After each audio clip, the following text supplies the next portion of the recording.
Hello guys, welcome to our YouTube channel cinema critic. ఈ వీడియోలో మనం ఉద్వేగం తెలుగు మూవీ రివ్యూ చూద్దాం. ఇక 2 hours 3 minutes రన్ టైంతో ఈటీవీ విన్లో తెలుగులో స్ట్రీమ్ అవుతుంది. ఇక మూవీ చూశాక నా ఒపీనియన్ చెప్పాలంటే జస్ట్ యావరేజ్ అనిపించింది గైస్. ఇంకా డీటెయిల్గా ప్లస్ అండ్ మైనస్ పాయింట్స్లో డిస్కస్ చేద్దాం.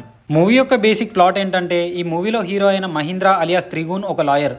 ఒక రోజు తన దగ్గరికి గ్యాంగ్ రేప్ కేసు వస్తుంది. సో ఆ గ్యాంగ్ రేప్లో విక్టిమ్ అయిన ఒక అతను నేరం చేయలేదు అని ప్రూవ్ చేయడానికి మహీంద్ర కేసు టేకప్ చేస్తాడు. సో ఇంతకీ ఆ కేసు గెలిచాడా లేదా, చివరికి ఏమైంది అనేదే స్టోరీ.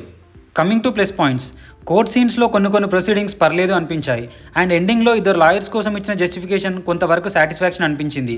అండ్ సినిమాటోగ్రఫీ కూడా బాగానే ఉంది. మైనస్ పాయింట్స్, కోర్ట్ సీన్స్లో ఒక్క సీన్ కూడా కంప్లీట్ ఎంగేజింగ్గా లేదు.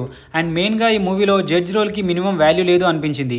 ప్రతి డెసిషన్ కోసం జడ్జ్ లాయర్స్ని అడుగుతూ ఉంటాడు. అండ్ లాయర్స్ కూడా జడ్జ్ మీద సిల్లీ జోక్స్ వేస్తుంటారు.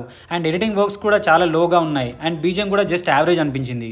కమింగ్ టు పర్ఫార్మెన్సెస్, ఈ మూవీలో హీరో యాక్టింగ్ ఫస్ట్ హాఫ్ కాస్త ఓవర్గా అనిపిస్తుంది. అండ్ మిగతా వాళ్ళ పర్ఫార్మెన్స్ జస్ట్ యావరేజ్గా అనిపించింది. మెయిన్లీ నాకైతే హీరోకి ఆ స్లాంగ్ పర్ఫెక్ట్గా సెట్ అవ్వలేదు అనిపించింది. ఫైనల్గా మూవీ కంక్లూజన్ ఏంటంటే, బిలో యావరేజ్ మూవీ అండి. కంప్లీట్ ఎంగేజింగ్గా ఉండదు, బట్ జస్ట్ అలా వెళ్ళిపోతూ ఉంటుంది. అండ్ మూవీ ఫ్యామిలీతో కూడా చూడొచ్చు, బట్ 1 hour 32 minutes దగ్గర రేప్ సీన్ ఉంటుంది. అది కాస్త ఇబ్బంది పెట్టొచ్చు. సో ఇదే అండి ఉద్వేగం మూవీ రివ్యూ. మీకు కనుక మా రివ్యూ నచ్చినట్టయితే please subscribe to our cinema critic channel. Next movie రివ్యూతో మళ్ళీ కలుద్దాం. Bye bye, take care.